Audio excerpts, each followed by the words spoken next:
মালদা সব সময় piece piece করে খালি তাকায় থাকে, কোনোভাবেই সুযোগ পাইতেছি না কেমন কি করব। হ্যাঁ বাবা, ও তো খালি তাকেই থাকে। দেখতে পারলে আর একটা কাম করা যায়, আমরা একটা গেম খেললা 10টা ওর উপরে চাপাই দিই, কি কস? এবার এমন এক গেম খেলবো আর পিছে পিছে ঘুরতে পারবো না, তাকায় থাকতে পারবো।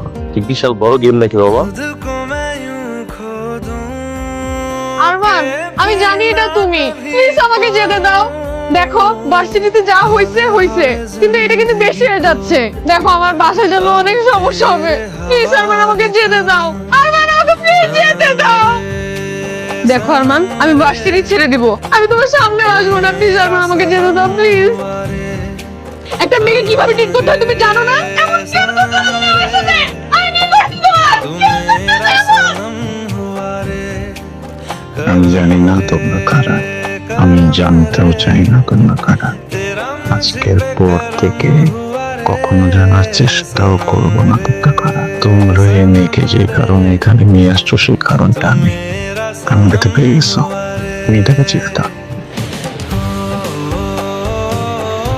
কনগ্রাচুলেশনস। এবার খুশি তো তুই, তাই না? কেন কেন আবার? ওই আরমানকে শুনলাম তারা যারা পিটাইছে, পিটাই হসপিটালে পাঠিয়ে দিছে। শিক্ষা হইছে, একদম ভালো হইছে। তোকে কি জ্বালানো তাই না জ্বালাইছে।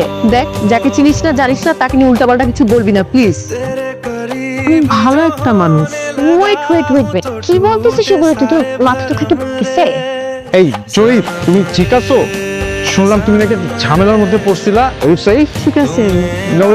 শুনলাম যে আরমানকে নাকি তারা খুব বাজেভাবে মারছে, হসপিটালাইজ করা হয়েছে। মানে ওর কি ট্রিটমেন্ট সব ঠিকঠাক ভাবে চলতেছে? সব ঠিক আছে ওখানে? যে বাজেভাবে ওকে বাড়িগুলা দিছে, মানে হসপিটালাইজ করা ছাড়া তো আর কোনো উপায়ও ছিল না। তুমি কিভাবে জানলো ওকে কিভাবে মারছে?